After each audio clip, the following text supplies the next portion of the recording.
Jesaja 8 gaan ons lees vanaf vers 23 en dan gaan ons deur tot by 9 vers 6. Ongelooflike pragtige mooi Kersteks ook. En ek wil vir die kinders ook bietjie toetsie na, ons 'n paar woordjies wat julle gaan moet onthou. So julle moet mooi oplet, né? Gaan van die ouderlinge ook toets. So ook 'n paar woordjies wat hulle moet onthou. Ons tema vanoggend is vir ons is 'n seun gebore, aan ons is 'n seun gegee. En dit kom uit Jesaja 8 en ons gaan lees vanaf vers 23, maar kom ons sluit net eers die oë en ons bid saam. Here, ons wil vir U dankie sê vir die wonderlike vergestalte van genade wat ons ook sien hier buite in die reën. Dankie dat ons U teenwoordigheid kan aanvoel ook hier vanoggend in die erediens. En as ons U naam loof en prys, dan sê ons vir U dankie. En is met groot dankbaarheid in ons harte dat ons vanoggend hier sit. Heilige Gees, dankie dat ons weet U werk in ons harte. Dankie dat ons weet U kom oortuig ons van sekere dinge wat U wil hê ons moet doen en U wil hê ons nie moet doen nie. U kom wys vir ons die weg. Here Jesus, U is waarlik die lig op ons pad. U is die een wat vir ons die aanwysings gee in ons lewe. En daarvoor wil ons net 'n heenwysende lewe leef vir U. Daarom wil ons U vanoggend eer vir wie U is.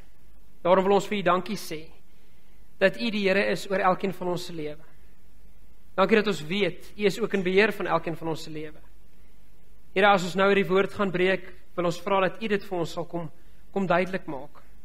Dat U in elkeen van ons se harte sal kom stort wat U vir ons wil kom sê.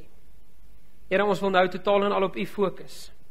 En ons wil alles wat in hierdie Kerstyd ook gebeur, wat ons oog van U af kan haal, wil ons nou van vergeet. En ons wil vir U sê dat U is die rede hoekom ons hier is. U is die rede hoekom ons hierdie groot fees vier. En Here, ons weer is 'n groot fees. Want U het wêreld toe gekom. U het onder ons kom woon. U is Immanuel, God met ons. Dankie dat ons in hierdie adventtyd onsself kon voorberei daarvoor. En dat ons in hierdie tyd ook oor die Kerstyd nader aan U wil beweeg. Dat ons nader aan U hart wil leef. En dat ons weet U ons daar wil hê. Kom spreek, Heer, want U dienaars luister. Amen. Jesaja 8 vanaf vers 23, 'n seun is gebore. Maar in die land waar daar duisternis is, sal daar nie langer donkerte wees nie. In die verlede het die Here gebiede Sebulon en Naftali verneder, maar in die toekoms sal hy die pad na die see van Galilea toe, die Jordaanstreek en die gebied van die heidene in ere herstel. Die volk wat in donkerte geleef het 'n groot lig gesien. Oor die wat in die donker land was, het 'n lig geskyn. Jy sien ook ons tema wat ons van die Kerstyd afbring, van die Kers sangdiens afbring, is lig, né? Bring die sterlig terug. U het die wat nie meer 'n nasie was nie baie gemaak, hulle blydskap groot gemaak. Hulle het hulle in U teenwoordigheid verbly, soos mense bly is in die oestyd, soos hulle juig wanneer hulle die byt verdeel. Soos die dag toe Midian verslaan is, het U die juk verbreek wat op die volk gedruk is, die stok waarmee hulle geslaan is, waarmee hulle gedryf is. Elke soldateskoen wat in die oorlog gebruik is, en elke uniform wat met bloed bevlek is, sal verbrand word, deur die vuur verteer word. Vir ons is 'n seun gebore, aan ons is 'n seun gegee. Hy sal heers, en hy sal genoem word wonderbare raadsman, magtige God, ewige Vader, vredevors. Sy heerskappy sal uitbrei, en hy sal vir altyd vrede en voorspoed bring. Hy sal op die troon van Dawid sit en oor sy koninkryk regeer. Hy sal die koninkryk vestig en in stand hou, deur reg en geregtigheid, van nou af en vir altyd. Daarvoor sal die onverdeelde trou van die Here, die Almagtige sorg. Ons teksgedeelte vers 5, vir ons is 'n seun gebore, aan ons is 'n seun gegee. Hy sal heers en hy sal genoem word wonderbare raadsman, magtige God, ewige Vader en vredevors. Nou daar so lank vir julle 'n leidraad van die woordjies wat julle gaan moet onthou, daar so 4 van hulle. En dit is wat die Here genoem word in hierdie teks. 'n Teks wat Jesaja natuurlik profeteer en waar hy vooruit kyk na wat gaan gebeur. Geliefdes, ons is in hierdie tyd waar ons baie keer voel dat ons in 'n donker tonnel is, dat ons in 'n donker wêreld leef. En as ons na die nuus kyk en ons sien wat op die TV aangaan, dan raak ons baie keer maklik mismoedig. En ons kom agter maar ons is in hierdie donker tonnel, of ons is in hierdie donker wêreld. En baie keer voel ons, daar staan teen die mure, soos die beroemde woorde uit een van Charles Dickinson se boeke, it was the best of times, it was the worst of times. It was the season of light, it was the season of darkness. Dan kom ons agter, ons weeg baie keer goed teen mekaar op, en ons kom agter, maar was dit toe beter, is dit nou beter, is ons nou slegter af as wat dit toe was, en die beste van tye, en die slegste van tye. En baie keer dan bære ons hierdie woorde maar in ons hart weg, en ons draai om, en ons loop, en ons stap verder in die pad, en ons dink, maar wat gaan nou gebeur? Wat gaan word daarvan? Maar dan kom ook tye, waar ons 'n bietjie lig sien, in hierdie donker tonnel. En van u, wat so dalk daarop ingestel is, sal as u die lig sien, dink is 'n trein wat u kom trap. Ekskuus. En ander van u, sal dink, dit is die lig aan die einde van die tonnel. En dis hoe ons ingestel is baie keer in hierdie wêreld. Ons sal dink, is maar net voorspoed, wat net 'n tydjie sal duur, maar daar kom eintlik maar net weer teëspoed daarna. En ander van ons sal dink, maar die best of times lê nog voor. Dan is ek pessimisties, want ek dink, daar kom die lig aan die einde van die tonnel. Een van die bekendste Kersfeestekste is Jesaja 7 vers 14. Die Here sal daarom self vir julle 'n teken gee. 'n Jong vrou sal swanger word en 'n seun in die wêreld bring, en sy sal hom Immanuel noem. Dis in Jesaja 7, net die hoofstuk voor hierdie een wat ons nou gelees het. Maar dis 'n baie bekende teks, maar minder bekend is die storie waarin hierdie teks of hierdie profesie afspeel. Ons sien dat die volk was in 'n baie donker tonnel gewees. Jesaja pleit by die koning Agas om sy vertroue in God te plaas, in plaas van Sirië. Jesaja vertel vir hom dat die Here gaan kom redding gee. Jesaja sê vir hom dat die Here gaan vir jou 'n baba as 'n teken kom gee. En dan kom ons agter, is dit nie presies hoe God werk nie. Wat Agas nodig het, terwyl Assirië in sy nek blaas, was 'n goeie en 'n sterk weermag, nie 'n baba nie. Daarom dink Agas, maar wat gaan dit my nou help? Ek is in 'n druktyd. Assirië is op ons voorstoep. Hulle gaan ons nou kom inval. Ons is klaar onder druk en onder verdrukking. Ons kan klaar nie meer onsself uitleef soos ons wil uitleef nie. So wat nou? 'n donker tyd, en ek wil vir julle sê, baie donkerder as wat ons vandag beleef. Ons dink ons leef in moeilike tye, ons dink ons leef in donker tye. Maar hierdie tye was dit net so, as dit nie erger was nie. Maar hier kom Jesaja, en hy kom sê vir die koning, moenie 'n ooreenkoms met Sirië sluit nie. Moenie met hulle ooreenkoms aangaan nie, die Here sal ons kom red. Maar Agas dink by homself, ek het nou 'n lig aan die einde van die tonnel nodig, en nie 'n trein, en dit moenie 'n trein wees nie. Agas dink by homself, ek sal my hoop in die Assiriese koning plaas. Ek sal sê, hy is 'n koning, hy is dalk 'n raadsman, hy is dalk 'n held, hy is dalk 'n verkondiger van vrede. En hoor u, hoe mooi kom dit in ons teks uit.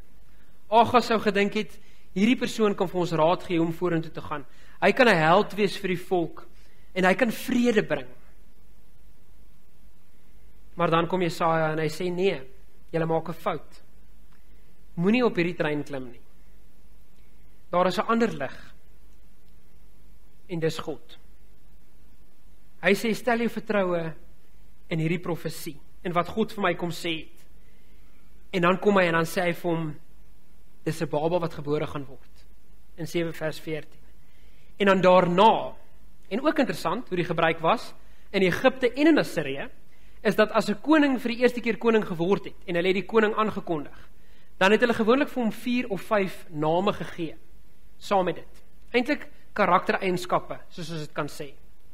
En hulle sou vir Agas ook, toe hy as koning aangekondig is, sou hulle gesê het, wat 'n wonderlike koning hierdie is, en hulle sou so 4 of 5 van sy karaktereienskappe sou hulle vooropgestel het.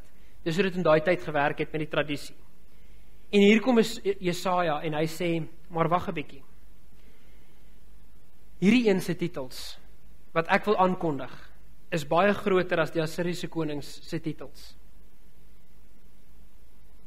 Hy sê, die een wat ek wil aankondig, is 'n wonderbare raadsman. Hy is 'n magtige koning. Hy is die ewige Vader en hy is 'n vredevors. En dan sien ons in vers 6 ook die laaste uitbreiding van sy titel. Sy heerskappy sal uitbring en hy sal altyd vrede en voorspoed bring. Maar kom ons kyk bietjie na hierdie karaktereienskappe. Hierdie 4 woorde wat ek wil hê ons vanoggend moet onthou.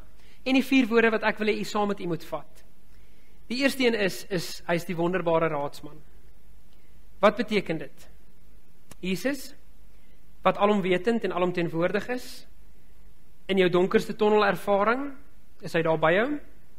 Hy weet en hy is daar. Ek wil dit vir u bewys, dit is 'n kort storieetjie te vertel. Henry Carter was 'n dominee en 'n direkteur van 'n kinderhuis, waar kinders gebly het wat regtig emosioneel verwaarloos is in ander huise, of in hulle ouer huise. Hy vertel van een ou Kersaand, wat hy nooit sal vergeet nie. Een van die huismoeders het vir hom gesê dat Tommy onder sy bed lê en weier om uit te kom. Ou Kersaand. Hy het by Tommy se bed gaan staan. Hy het Tommy vertel van die liggies op die kersboom en die geskenke onder die boom. Alles wag vir hom, as hy net onder sy bed sou uitkom, maar geen antwoord. Henry het op sy knieë geval en die duwy opgetel. Kyk, hy kon vir Tommy maklik uittrek onder die bed uit. Hy was maar net 8 jaar oud, hy het gelyk tog soos 'n 5-jarige. Maar uittrek, hardhandigheid, was nie wat Tommy nou nodig gehad het nie. Nee, dit was vertroue en die vermoë om dinge op sy eie te besluit. Hy het onder die bed ingeloer en vir Tommy vertel van die ou Kersaandete. In mondwaterende detail het hy dit vir hom vertel, maar daar was algehele stilte. Geen reaksie van Tommy nie. Ten einde laaste raad op, kruip Henry onder die bed in en gaan lê langs Tommy. Hy het weer gepraat van die groot adventkrans en die kersse wat hulle gaan aansteek en die kersliedere wat hulle gaan sing. Toe bly hy net stil en lê langs hom. Na 'n tydjie glip daar 'n kinderhand by sy hand in. Weet jy Tommy, dis kwaai beknop hier onder hierdie bed. Kom ons kruip hier uit en gaan sit op die bed. Toe besef Henry, hy het iets van die geheim van Kersfees beleef. Hy het besef dat het God nie na ons geroep soos hy na Tommy van bo af geroep het nie. Het hy nie ons vertel van al die wonderlike geskenke wat vir ons wag as ons saam met hom lewe nie. Toe het hy nader gekom, deur sy profete en deur die heilige manne, maar die mens wou nie luister nie. Maar dit was tot die eerste Kersfees, tot God self onder die bed kom inkruip, een van ons geword het. Die wonderbare raadsman het ons hand in syne kom plaas. Hy het gekom en sal vir altyd by ons bly en ons kan na sy raad luister. Dit is een van die geheime van Kersfees. Dat God het besef, ek het geroep, ek het gepraat, ek het wondere gedoen, ek het probeer oortuig, maar op die ouend het hy nader gekom. Hy het spreekwoordelik onder die bed ingekruip en by ons kom lê. Die tweede een is, hy is 'n magtige God. Letterlik staan daar eintlik in die teks dat hy is 'n goed held. En wat beteken dit? Dit beteken dat hy is die een wat sy planne tot uitvoering bring. Hy is die een wat teen die foute van die wêreld in, en teen die sonde en die verkeerde keuses wat mense maak, dat die babetjies almal doodgemaak moes word van 2 jaar en jonger, ten spyte daarvan kom breek hy deur en hy bring sy planne tot uitvoering, want hy is die magtige God. Hy is almagtig om enigiets reg te kry, en so ook in jou lewe.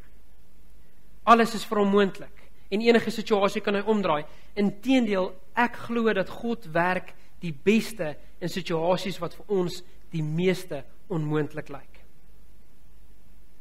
With God, what seems like a hopeless situation is not only possible, but it is favorable. Daar sien ons dat God werk in onmoontlike situasies. Hy werk in Maria, in 'n onmoontlike situasie. Hy werk in 'n tyd waar mense hulle gesoek het en hulle vervolg het in onmoontlike situasies. Hy laat dit so bestem dat die sensustelling moet gebeur, dat hulle Bethlehem toe moet gaan.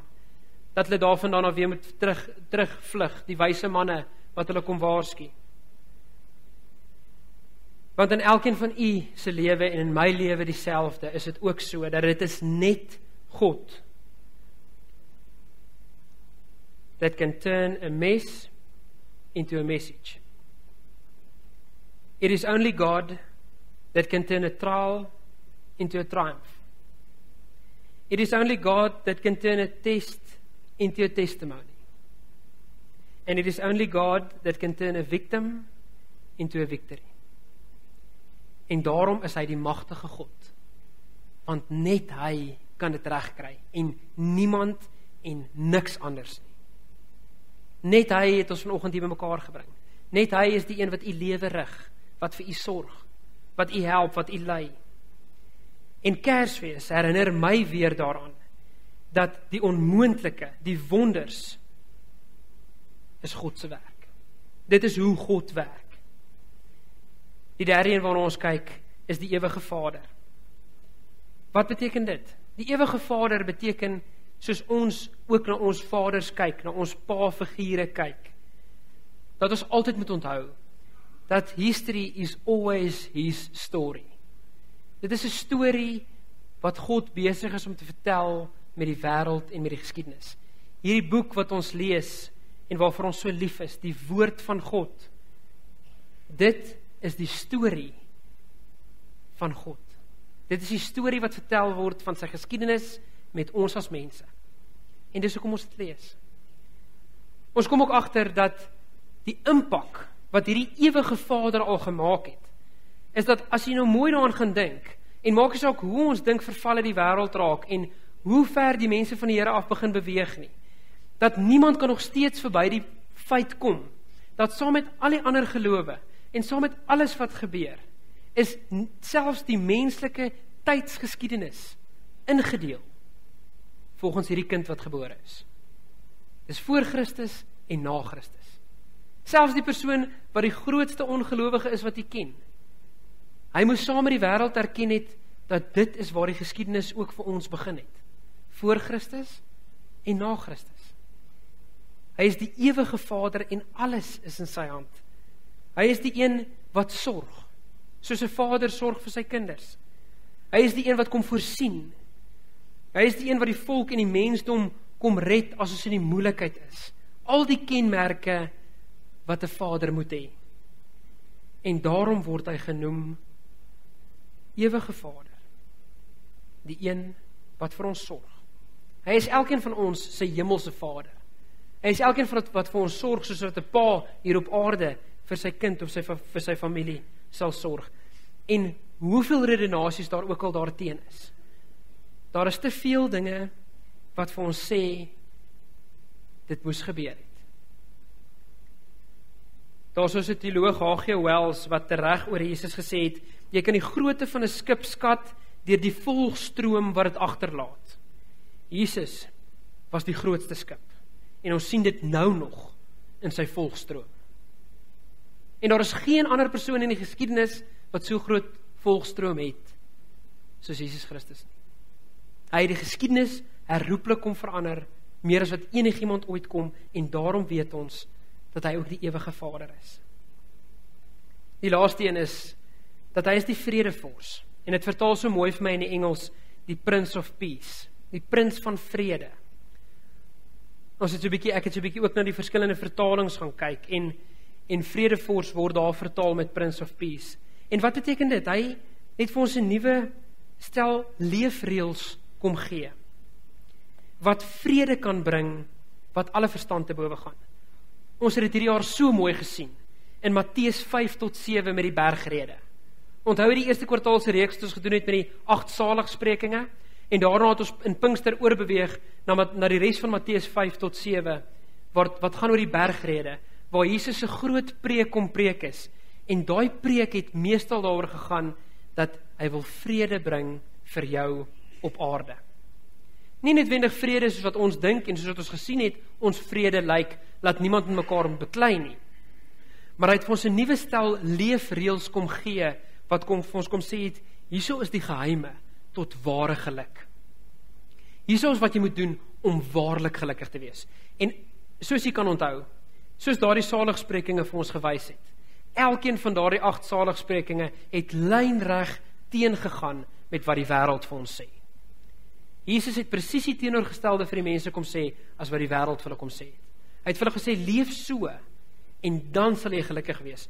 Waarlik gelukkig, 3 maal gelukkig, is jy as, en dan sê hy vir hulle die saligspreek. Daarom weet ons dat hy bring die vrede deur sy prediking, deur wat hy in ons harte vir ons sê. Hy bring vir jou innerlik vrede, deur die regte dinge te doen soos wat hy dit wil doen, om in hierdie lewe te leef. Ek wil vir jou nog 'n storie vertel, dat daar was 'n man wat eenmaal afgedwaal het van sy eie land, en hy het in die land van die dwaase beland. Hy het gesien dat 'n klomp mense vreesbevange hardloop uit die koringland waarin hulle werk. Daar is 'n monster in die land, het hulle hom vertel. Hy kyk en hy sien toe dat die monster 'n groot wartlemoen is. Onthou, dis die land van dwaase, nee? Ek het dit gesê. Hy bied toe aan om die monster dood te maak. Toe hy die wartlemoen gepluk het, of toe het hy die wartlemoen gepluk en hy het dit oopgesny en hy het daarvan begin eet.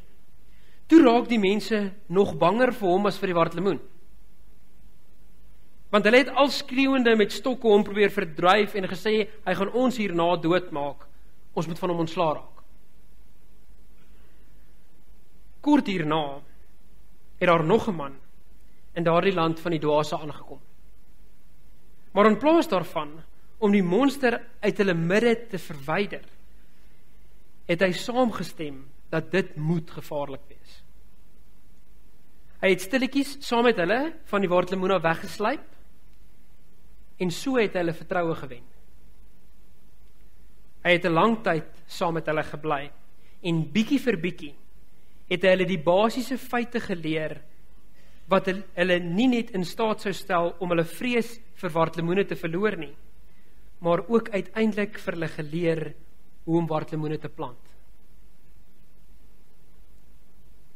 Dit is presies wat met Kersfees gebeur het. God het nie gekom en vir ons gesê, ek sal al julle probleme oplos, en ek sal die vyand voor julle deur verdryf, en ek sal alles vir julle kom moontlik maak nie. Hy het soos die tweede man, in die land van dwaase, het hy gekom en hy het gesien wat die mens nodig het. Hy het gesien hoe die mens redeneer. Hy het gesien hoe om die mens te oortuig en hoe om hulle nie te oortuig nie. En die manier hoe hy dit kom doen het, is deur 'n vredevors te wees. Hy het ons kom wys hoe om vrede te leef. Hy het ons deur 'n lang tyd en saggies en met handskoene en stilletjies kom leer, dis wat ek wil hê julle moet doen. Dis hoe ek wil hê julle hierdie wêreld waarin julle leef, moet aanpak. Kom ek vertel vir julle hoe om dit te doen. Hy het ook geweet, dat hy kon nie anders as om dit vir ons te kom wys nie. En so het hy ons kom wen. Hy het geweet, ek moet onder hulle kom woon. Immanuel, God met ons. En met hierdie Kersfees wil ek hê, u moet onthou, wonderbare raadsman, magtige God, ewige Vader en vredevors. En laat ons hierdie Kersfees, as u nou vanmiddag by daai lekker skaapbout gaan aansit, nou raak almal al honger, né? Preek te lank. Ek grap. As u by daai skaapbout gaan aansit of by daai ete gaan aansit en u bid vandag, wil ek hê u moet bietjie anders dink oor hierdie Kersfees en vir jouself sê en vir die Here sê dankie dat u dit op so 'n manier kom doen het. Dankie dat u op so 'n manier na hierdie aarde toe gekom het. As 'n nederige kind in 'n nederige stal in 'n nederige krib.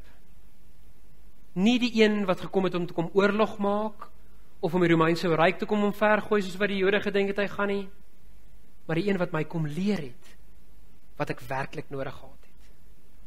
En weer daar het ons gesien, dat die mens weet nie regtig wat hy nodig het nie, maar God weet wat ons nodig het. En hy het so vir ons kom gee. En daarom weet ons, dat God in sy groot raadsplan, en in sy groot, mooi storie met hierdie wêreld, en met ons as mense, het hy geweet, daar gaan 'n tyd kom, wat ek onder hulle moet gaan woon, wat ek onder die bed gaan moet inkruip, want so gaan ek hulle wen. So gaan ek hulle vir my wen, en so gaan hulle weet hoe om te lewe. Daarom weet ons, dat Kersfees is die fees van die Kers, wat nie gedoof kan word nie. Amen. Here, dankie dat ons U naam kan loof en prys vir die wonderlike eienskappe van wie U is. Dankie dat ons weet, U is die een wat in U groot plan geweet het, dat ons gaan verlossing nodig hê. Dat Here, waar ons baie keer so dwaas is en dink dat ons presies weet wat ons nodig het, kom wys U vir ons op 'n stil en 'n saggies manier dat U weet beter. Maar Here, U kom nie bombasties en kom wys dit vir ons nie. U kom deur nederig aarde toe te kom en die gestalte van 'n slaaf aan te neem en gehoorsaam te wees tot in die dood. Dat U op 'n donkie gery het in plaas van 'n wit perd waarop konings gery het. Dat U in 'n stal gebore is in plaas van 'n paleis waarin konings gebore is. Dat U vir die mense gesê het wat dit beteken om werklik vrede te bewerk. Dankie Here dat ons vanoggend ook aan U tafel kan kom aansit en opnuut net weer met 'n groot dankbaarheid in ons harte vir U kan loof en prys omdat U seun gestuur het. Omdat U presies geweet het wat ons nodig het. Here, laat ons vanoggend weer kan bely dat U is totaal en al in beheer. En dat U totaal en al geweet het hoe die geskiedenis van die wêreld gaan verloop en dat dit nodig was vir ons.